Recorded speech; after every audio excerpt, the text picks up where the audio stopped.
Today, I'm absolutely delighted to welcome someone I've been wanting to get on the show for a long time, Lexy Martin, to the Digital HR Leaders podcast. Lexy, welcome to the show.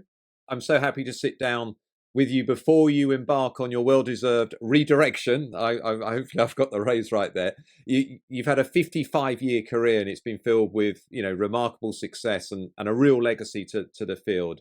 And I can't wait to talk to you about your journey and achievements. But first, can you give listeners a brief introduction to yourself and your career journey? Yeah, so I started in 1967. I've been in the tech industry all of my career. Started as a programmer, systems analyst, application development manager. I was the first woman in many of those roles. And in the late 70s, I was doing some integration work. Now, you might not have even been born then, but it was integration work between data on a computer and word processing capability on a Wang. And we were attempting to integrate the data that we had on the computer with the ability to write nice looking letters to patients with that data. So that was my first taste of integration work. And it was really kind of leading edge work at the time. And it got me noticed by SRI International, Stanford Research Institute, and they hired me to do research in office automation, which was my first emerging technology. And I've always been involved with emerging technology since then. I did the original market research for the product that became Microsoft Word. I worked with Bill Gates on that, because at the time, Wow. word processing was being done on, Wang and other kinds of computers. It wasn't being done by, you and me. That was an interesting project. I did some early employee and manager self-service work in the mid 90s. And then I went to work for the Hunter Group, and I started the survey that was first known as the Sierra Cedar HR Systems Survey that looked at HR technology adoption and the value that organizations get from that adoption. I retired the first time, but I was told I had to find my replacement. I found Stacey Harris. She continues that survey as the Sapient Insights research. And I was a failure at retiring the first time, and I ended up working for Visier as the head of research for the last 7 years, doing their research, telling their customer stories, doing research on the value of people analytics adoption and the practices that enable organizations to succeed. Wow, that's a real career, and from working with Bill Gates to conceptualize Microsoft Word, and then we look what Microsoft and other organizations are doing now with AI and generative AI. It's been quite a journey from a technology perspective over those years. But the AI has, kind of done the same thing that needed to be done to word processors or computers. It's put it into the language that, people outside of technical experts need. It's the same kind of thing, I think.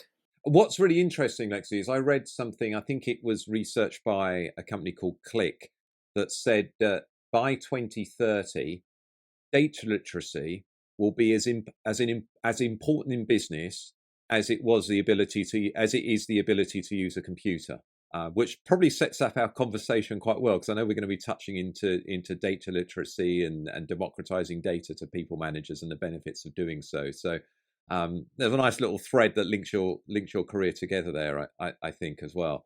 I definitely want to talk to you later about some of the key learnings that you've had throughout your career that you think may help the HR tech and people analytics community kind of learn from that, moving forward into future years. But first, I really want to congratulate you on your recently published research at Visier on democratizing data and insights for people managers. I've just been reading the report again, actually, before our conversation. The findings are quite intriguing, and I'm eager to dive into it. But before we dive into go into the insights, what sparked your interest in this area? Because I know it's an area that you're particularly passionate about. Yeah. Now, yeah. I mean, as I said, the Sierra Cedar HR System Survey was all about adoption and value. And of all the technologies that I tracked for that first 15 years on that, the one technology, so what I would always do is I would attach the financial metrics of all the responding organizations, that were publicly traded, and I do a correlation to see which of the technologies actually had the highest financial performance. And the highest financial performance always from 2000 on came from workforce analytics. Yeah. From workforce analytics, starting in 2000. And, so when I retired and decided I wanted to come back to work, I looked around and, I'd met the folks at Visier, and, it was the leading people analytics vendor at the time. I think it still is. And so, I wanted to work for them and to continue the value research. And, the other thing, David, is when I wasn't doing this survey, and that took about 6 months of the year. The rest of the time, I was what's known as a value engineer. And so I was building ROI models and developing value propositions for practically every HCM vendor out there: PeopleSoft, Oracle, Taleo, SuccessFactors. And, so it's just in my DNA, I think, to look at value achieved. Yeah. And, at Visier, I've been able to continue to do that. I've written a number of white papers on the economic and financial impact of people analytics. And to me, democratization is just, it's the next phase. So, I had to do that. And if I were to do anything additional, I would want to look again at the financial value to employees. We did it once before in a kind of minor way, but that would be the next phase. But I'm going to be happy with having done this report on, how people analytics unlocks manager effectiveness as the next driver of value. Yeah, and I know it's something, because we've known each other for a few years now, and I know that value, that tying the work to the financial success of the organization and the financial value to employees is something that's really important. And I know you've done work with people like Janet Marler and others during that time, which I think has been really important to helping shape that conversation and discussion within our field. We've gone beyond just correlations to do some causal analysis, but let's not go there. Well, we can maybe provide some links to for people at the end if they want to investigate more. So the paper, which is available, and we will put a link in the show notes for people that they can go to the Visier site and download it. Lexy, could you share some of the key findings from the study and maybe whet the audience's appetite in doing so? Yeah, sure. So the highest level finding is that providing data and insights to managers makes them more effective and more human.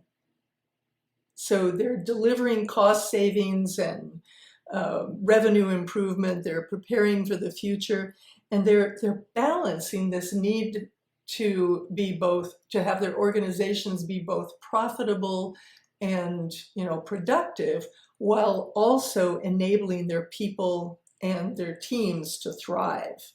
And I want to drill down on that last piece. And by the way, the research this time, I often do surveys, but this research was just talking to people.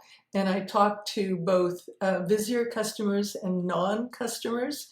So, for example, I talked to Dawn Klinkhofer, who's, is the head of people analytics at Microsoft. And she talked about the importance of thriving and defined it as to be energized and empowered to do meaningful work. But I kept hearing that term in other interviews, and it was really interesting that was what data and insights enabled managers to do, was to enable their employees and even themselves to thrive. And so in practice, I found it to mean using data to improve employee well-being, to improve recognition, to enable their managers to provide coaching and career direction, and essentially to just help their employees be the best they could be. Because if you do that, you're enabling them to be productive, and the organization benefits, but the people benefit too. Yeah, really, really important, because it's, what's the manager's role? And I suppose you can look at it in two things. It's one, to around performance and productivity for themselves and their team, which, as you said, that ticks the kind of the effectiveness box. But then there's the whole piece around developing your team, the culture of the team, experience of people at work, because, that's what a lot of employees come to work for, and why they work for certain companies and stay with certain companies. So if we can help managers be better at doing that by giving them data to give them information about their team's performance and strengths and areas where coaching may be required, but also themselves, then we're kind of improving things from both sides of the coin, which is arguably the holy grail, isn't it? Yeah. I mean, I think you have to look at what it is that, well, first of all, who is a people manager? And my eyes were opened. When I started this research, I had a definition of people manager, and it was, someone who's in charge of a team. But what I kept hearing is people managers, were also executives. But focusing more on, the team, or the operational frontline manager, what is it that they do where they're supported by data?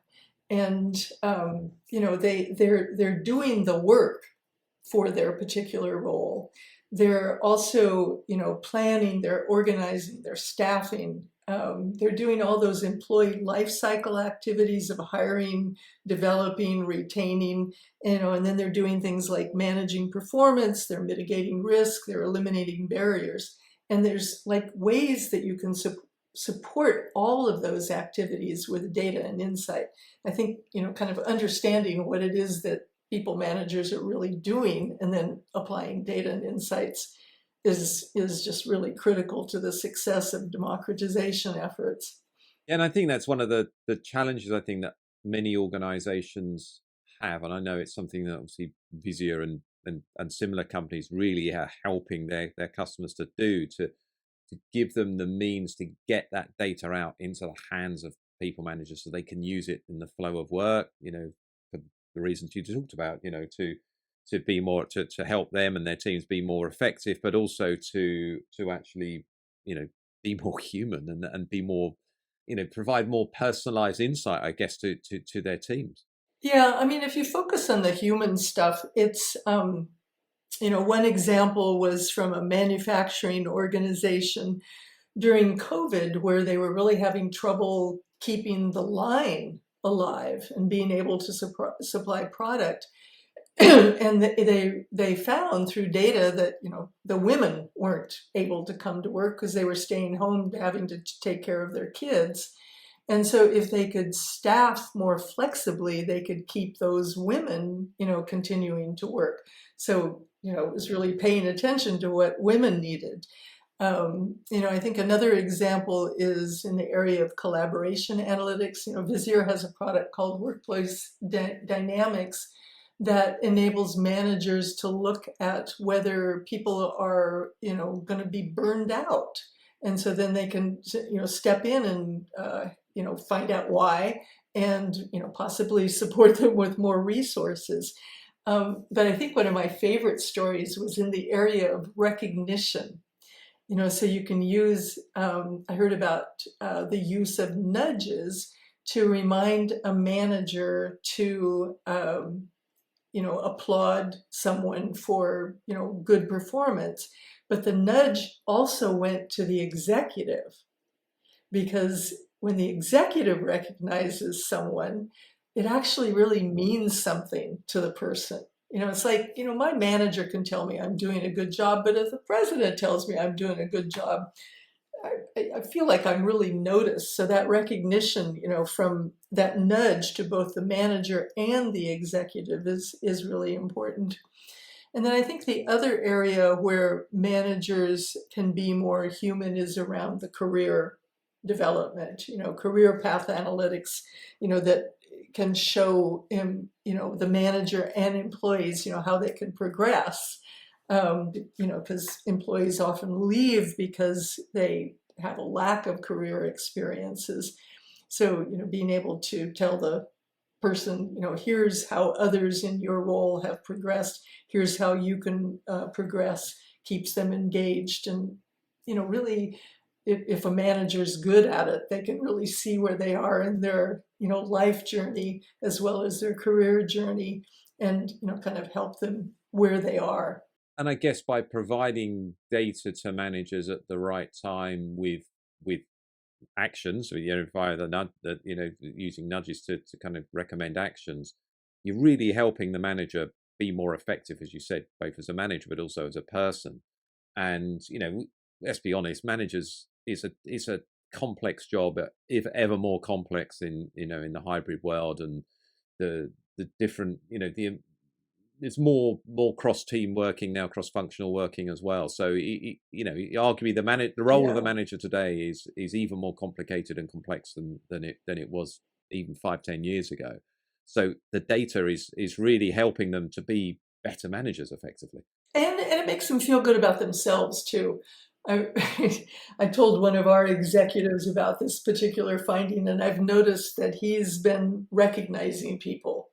And he feels better doing that, so he's doing a better job. So I guess one of the things, and you better tell me better than I'd be able to tell you, Lexy, of doing research, is occasionally you come across things that you didn't expect. So I'm interested in this particular study, were there any unexpected or particularly eye-opening discoveries that really stood out? Maybe some insights that brought some new perspectives to light, for example? I guess one of the first things was that I thought there would be more commonality in how data and insights were used. And what I realized after 3 or 4 interviews is that there is so much dimensionality to the people manager role, span of control, the specific role, the operation that a manager is responsible for. Is it finance? Is it, talent acquisition? What industry are they in? What's the workforce that they're managing? Is it skilled? Is it unskilled? Because there's kind of different ways to support those that are managing high intellectual capital, like, collaboration analytics is really good to help with, the intellectual capital, whereas, maybe staffing analytics is good for the unskilled manufacturing, floor worker. How long have they been a manager? How data literate are they? I kept hearing, well, our managers who've been around, they know how to manage their people. They're in touch with their people, but a new manager doesn't necessarily know to do that. So I think my first aha was about dimensions. And that there's no one size fits all. There wasn't any one killer app that I heard about. And kind of thinking about that afterwards, the only place where there's maybe a common thing that people managers do is around compensation. So I don't know if you've seen the Visier smart compensation solution, but I think that's really brilliant because every manager is involved in compensation decisions. Yeah. I was just going to say that there's a kind of an in-depth story in the white paper from Standard Bank Group in Africa, about how they really attended to the personas that they're serving. So there are senior managers who get one set of data, and then the frontline managers that get the same set of data, but more targeted, only targeted to their span of control. And then employees get another set of data. And if you and I think it's worthwhile to take a look at what they're giving them. At the highest level, it's headcount, turnover, employee experience using net promoter scores. It's all about DEI. It's a lot about learning. How much time are employees under their domain spending in learning, and how much time are they spending in learning for future skills development? That's really critical for any organization that is, in transformation. How much time are they spending on performance coaching? What about the risk of absenteeism? Whereas the team leader, they're going to be more focused on, some operational things like, are certificates going to expire soon? Because they need to make sure that that doesn't happen, because there's huge fines associated with people who are not in compliance with their training. And then the employee is getting things around pay and leave, and all this data enables certain actions to be taken. So I think it's a great example, and it kind of helps, I think, organizations think through, what's appropriate to give to each level. And I like the standard bank group approach, which is we're going to give the same, but it'll be constricted to the span for the people manager. Yeah, it makes sense. I mean, actually, we had Ampi and Werner on the podcast a year or so ago, walking through the standard bank stories. He is brilliant. I think he is. There's some of the further Ampi and his team are the furthest along in a real effective democratization effort. Yeah. No, it's really good. So, I mean, if listeners want to find out more, then do check out that episode. And actually, what that little example points to, I think, Lexy, is actually a question I was going to ask you, and something that I could see and from reading through the report myself. The findings really indicate that organizations need to consider personas when they're designing data solutions for managers. And obviously you've shared the example of Standard Bank there, but could you share some best practices or any other examples of how organizations can effectively tailor their data and insights to meet the diverse needs of different managerial roles? Yeah. I want to save talking about best practices related to change management for a little bit later, but there were some other examples. There was one organization that was really recognized the importance of mobility, because they had some talent hoarders, and they needed to stop those managers that were hoarding talent, and support them in enabling mobility. There's also specific needs in some industries to ensure that you keep your new hires past 90 days, because then they'll stay a long time. So focusing on that particular need. And there was a story that I heard from manufacturing and retail and in healthcare on this labor mix analysis. I think it's also called talent mix analysis, where they're looking at the use of contingents and full-time equivalents. And, they don't want to necessarily grow their headcount too quickly, but they need to staff up for service or product delivery, and then scale back when the need lessens. And so they were doing this analysis where they could compare the cost of a contractor with associated agency fees with the use of full-time equivalents who they have to hire, onboard, train, and they could see what the most effective mix of that use of contingents and full-time equivalents was. Plus, knowing, we're at risk of keeping that contingent worker too long, and we've got to hire that person. So, I mean, there's a lot of stories in the white paper. Yeah, that was one of the things that really stood out. Actually, the amount of examples, and there's a list of some pretty prestigious practitioners that contributed to the report, and obviously that you interviewed, Lexy, to support the findings. So definitely do recommend that people check it out. And there was one additional thing that really fascinated me on there was the value table of savings and revenue that you put together for an organization of around 10,000 employees. Now, I'm not going to reveal all the data, because I do think people should probably check it out themselves when they look at the report. But you know, we're not talking a small number, though, are we? We're Lexi. We're talking about an immense monetary value. No, we're not talking a small number. David, you probably have, always asked organizations, well, what's the dollar value that you've gotten, from doing something? And it's hard for organizations to state that. They don't want to go on record, So what, particularly in healthcare, particularly in financial services, nobody's in the business of supporting a vendor to be successful, So, but they would tell about their value stories. So I just spent some time, kind of creating this model of, okay, if you did all these things where I heard about value, what's the potential? And it's like almost 400 million in cost savings and close to 200 million in revenue expansion from doing these democratization efforts for an organization with 10,000 employees. So, I mean, it's potentially huge. It is huge, and it really, what it really highlights is the value of people data if you use it properly and effectively within the organization. And and these are these are significant numbers, significant numbers that the CEO would really be interested in realizing. Yeah.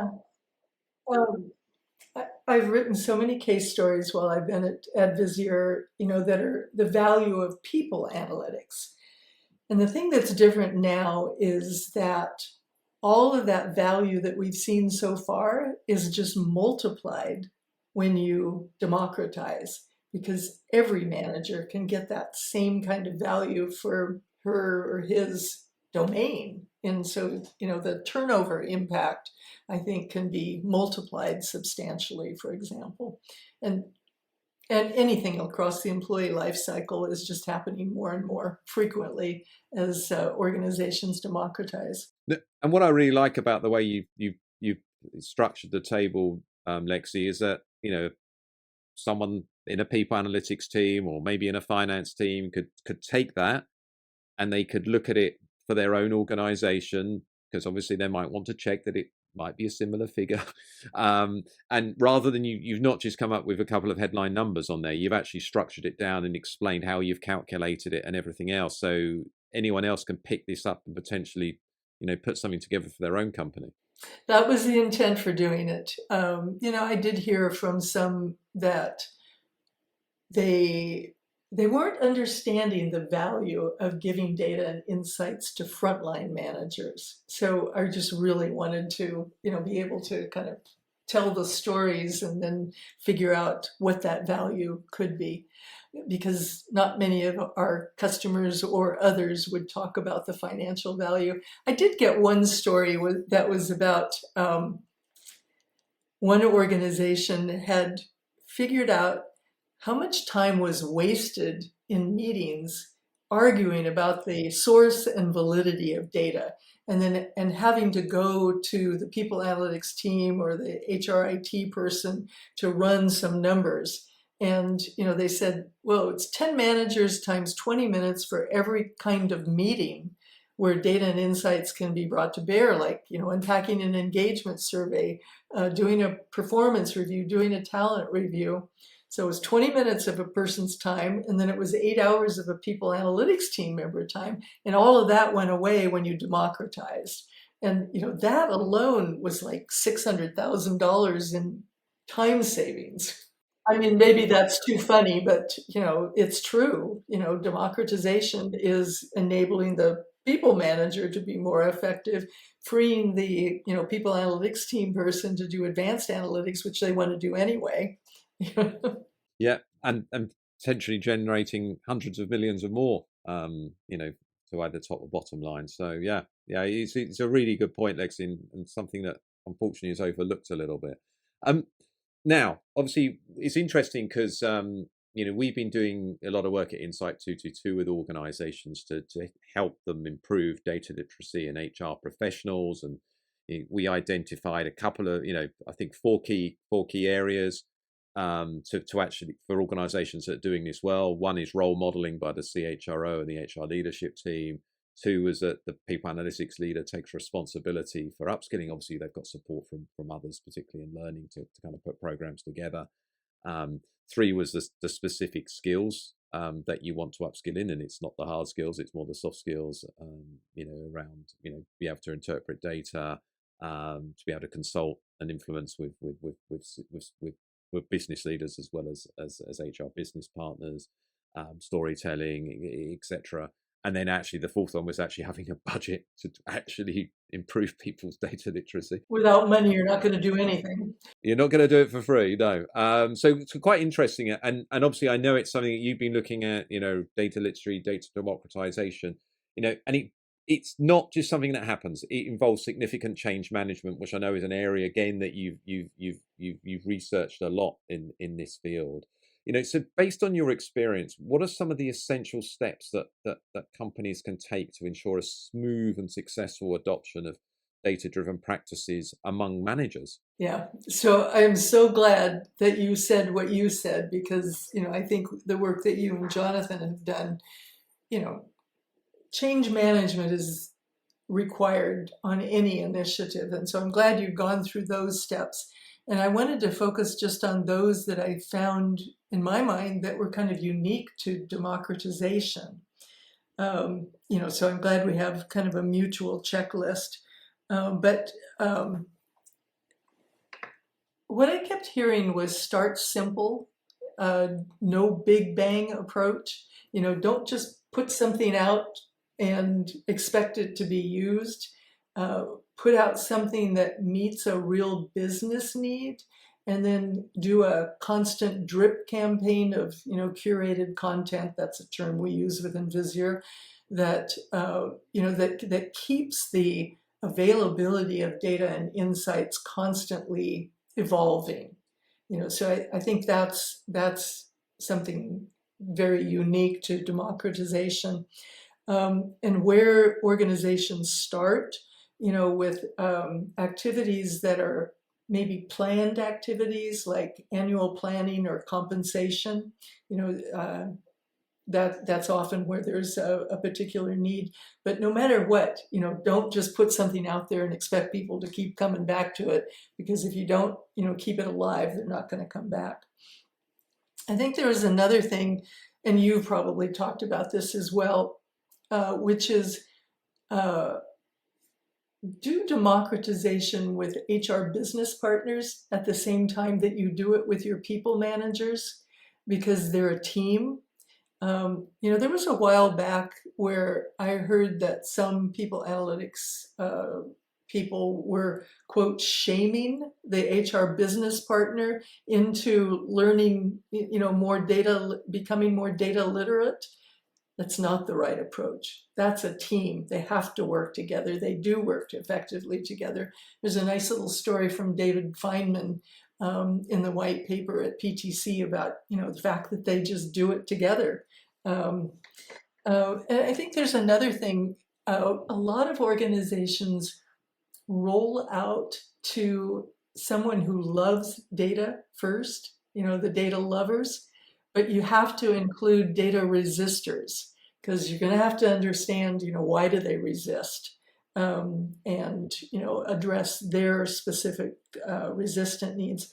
And I think the last thing would be around, and this speaks to some other research that I'm doing right before I'm leaving, which is getting alignment between HR and finance. And this last bit of research that I'm doing, we do an ongoing maturity survey with our customers. And in 2021, I saw this beginning emergence of organizations democratizing to people managers. Well, that's continuing. But what I saw this time is a dramatic and statistically significant increase in democratization of finance managers. And I think that's really critical, because when organizations, kind of get that understanding that there's a difference between the financial hierarchy and the supervisory hierarchy, and that, the data within each of those is important to each of those camps. Once they get that alignment, then democratization really takes off. So cracking that nut and having that alignment conversation is really critical around, FTE, span of control, all the metrics are in the report.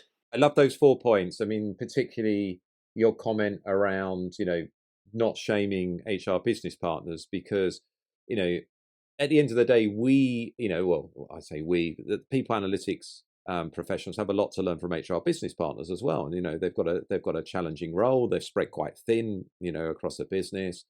We need to learn a little bit about the HR business partner role and what data and insights are going to be helpful for them to be more effective in their roles and in turn help people managers be more effective.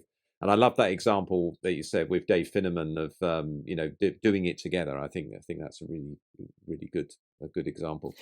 Just to riff off what you just said just a little bit, there was another interesting example I heard of a great practice from Ascension. HR business partners know what's going on within their business unit and why there's adoption or why there's not. What Ascension was doing was putting organizational effectiveness people to work across all business units to understand what's working and what's not. To get, kind of the best practices from one business unit, share it somewhere else.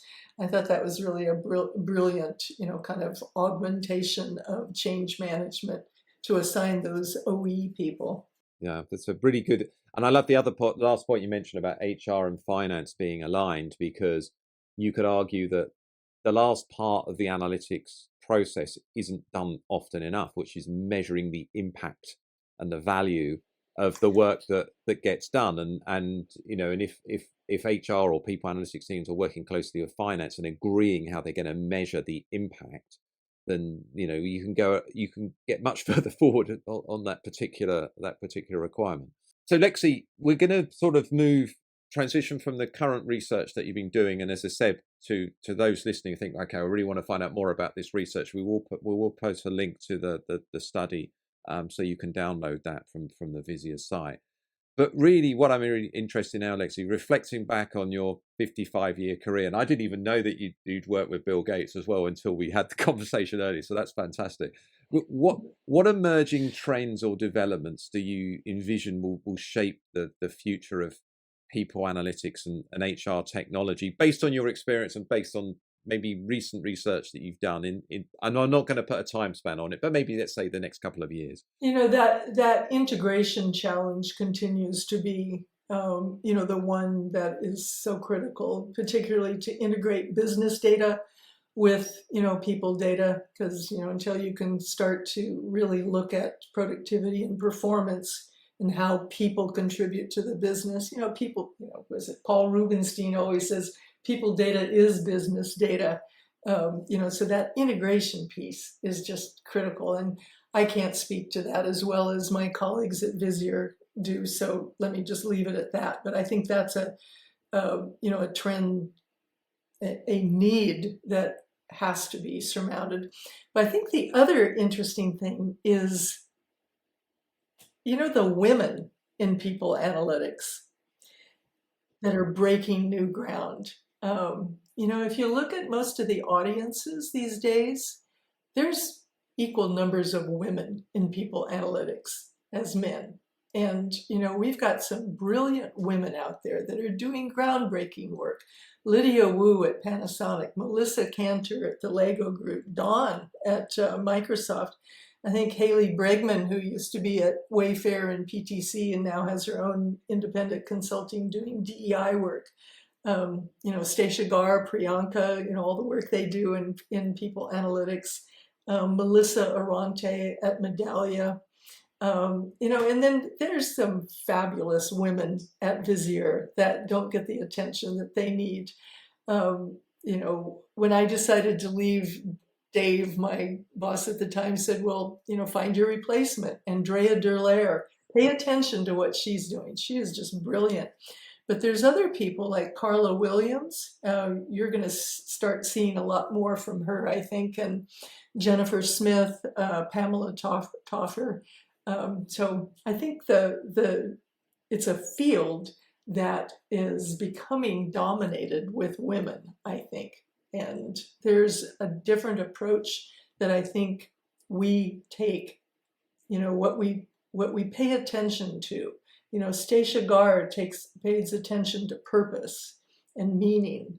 And, even this research, what's the human impact of using data in making managers more effective? So I think that's also, shaping the future of HR technology. No, I agree. I think you're right to highlight there's some amazing women in our space, and more joining all the time, which is great. I mean, we need that diversity element in people analytics. We don't want to be a bunch of old white men like me, frankly. I can't tell you how many pictures I see of four white men on the stage, and I look at the audience and it's 50-50 women and men. Yes, there's nothing worse than turning up to be on a panel and finding out that it's a Oh, manel. Yeah, it's not good. I've spoken to events organisers a number of times on that, and said, I don't really want to be on a manel. You need to be more representative. And that actually talks to another area which I know you're really passionate about, Lexy, is using people analytics for diversity, equity, inclusion, and belonging. I know it's something. I don't know, in the research that you've just conducted around people managers, if you saw an element related to DEIB. it's, turnover and DEIB are still the top two analytics topics in use and giving value. And, those are like almost equal in importance. I Janet Marler and I, have done this causal analysis for a number of years, and we've got a book chapter coming out that shows that excuse me, there's a causal relationship between focusing on DEIB and improved financial performance. It's the one causal link that she found with the last set of data that we've got. So I find that intriguing. And, even looking at the impact of improving diversity, providing data and insights to people managers, the place that it creates value is in innovation, and it impacts innovation revenue. And innovation revenue is typically about 10% of the revenue of an organization. And the research I found showed that it increases that innovation revenue by something like 19%. So, I think I haven't dug deeply into my latest round of customer data, but other than to note that turnover and DEI are still the top two analytics topics. And I will take a look again to see if there's that financial connection. That's interesting, actually, because the annual research you do at Insight 222, 2021 and 2022, one of the questions we ask is, what are the three areas where people analytics is adding the most value in your organization? And DEIB came out top both years. I'm not top. Yeah, and I'm not going to predict what people say this year, but because I don't know, I haven't seen the results yet. But it's really interesting, and I think it shows that the relationship between people analytics and DEIB is a strong one, and there's still lots of room for improvement as well, and further exploration around this. And as you said, we can start to tie it to a financial value as well. Yeah. So it's really it's been wonderful for me to have this kind of laboratory of customer experiences and data, to look at over my 7 years. And what I notice is that new customers, again, turnover and DEIB are the two things that they're going to focus on initially. It kind of changes as they become more mature, where they may focus on things like pay equity, or compensation, or talent acquisition. And I think talent acquisition has such a clear connection with DEIB that if you really unbundled what it is that organizations are doing, DEIB kind of has a piece within all those other analytics areas. Yeah.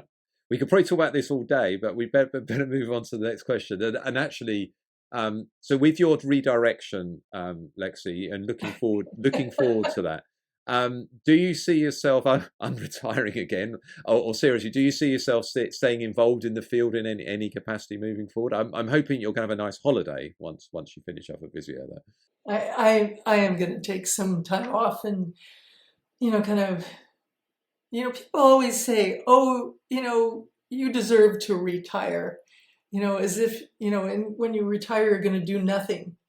That's not who I am, so I will redirect my energy somewhere. And when I retired the first time, I took a program at our local ag university and became a master gardener. And, in California, so master gardeners are all about using research to support sustainable gardening, and our issues are bad soil and drought. So I write for our local newspaper, and I got really intrigued recently in doing some research on the fact that plants in the office support collaboration and kindness. And I'm really intrigued to maybe, do some research with that. I need to get some plants in my office by the looks of it then. Well, do you collab? Well, of course you collaborate, but do you collaborate in your office? Well, only like this, I guess. But yeah, I mean, I suppose the most frequent visitor to my office is my four-legged friend. So I don't do much collaboration with him when I'm working, to be fair. But I'm sure you won't be able to resist dipping your feet into our space at certain points. So I look forward for that. Lexy, this is the final question of the episode, and this is one that we're asking everyone in this series that Visier is sponsoring, and it's a perfect question for you. We've covered it in some depth already, so please feel free to summarize maybe some sort of key learnings and key actions that people can take on this. How can HR leaders build a data-driven and digitally literate culture in HR? Yeah, well, of course, I'm going to speak from my value perspective, and and I think you've talked about this as well, that organizations really need to do a post-implementation review of their success and really, kind of figure out what financial and strategic impact what they're doing is having. So and it was interesting. None of the organizations that I talked to, and it was a couple of dozens, had done a true post-implementation review. And yet I know from my long career that when organizations start to do that, they get more money and they get more staff. So, I think that's one of the really critical things that needs to be done to support more organizations being data driven. Yeah. I was going to say that there's maybe one other thing. I wrote an article for IRM called Lexy's Learnings from 50 Years in the Tech Industry.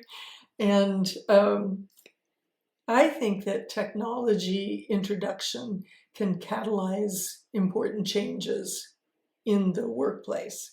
So think about what you want to have happen.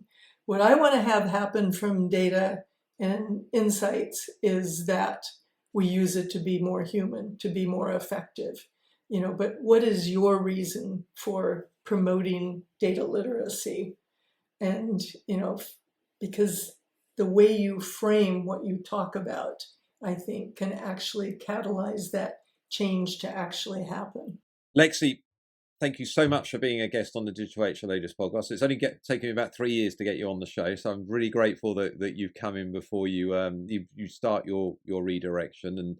And I think we're recording this about 3 or 4 weeks before the episode goes out on September the 5th. Can you let listeners know how they can keep in touch with you, follow you on social media if you're still going to do social media or some social media, and more importantly, find out more about your work? So yeah, I'm Lexy Martin on LinkedIn and Twitter, and I've got that article, Lexy's Learnings. I am going to take some time off, but I will be at Unleash in Paris. I've got a session on the value of democratization. And I don't think I'm going to completely disappear, but I will for a while. Going to do some traveling. I think you've earned some time to disappear and travel, and I look forward to seeing you in Paris at Unleash. Likewise. That's great that you're going to be Likewise. there. And Lexy, thank you so much for spending the time to share your research and expertise and knowledge with listeners of the podcast, and also thank you so much from me for everything you've done for this field. Oh. Particularly over the last 7-10 years when I've been in it, both at Sierra Cedar and then at Visier. Thank you. I really appreciate the work that you do. You've taught me a lot. Well, that's very kind. You've taught me much more than I've taught you, I think. I love your curation. I don't know how you do that. I've got the grey hairs to show for it. No. You notice that I've gone grey completely finally. Well, that will be the latest research project, no doubt, yeah? Plants in the office. Plants in the office. That's the way forward. Lexy, thank you. Thank you very Dave. much. In this series, we will be speaking to a range of senior leaders who are pushing a data-driven and digital HR agenda. Make sure that you subscribe via your podcast app of choice and also via our YouTube channel for free and regular interviews with the digital HR leaders of the future.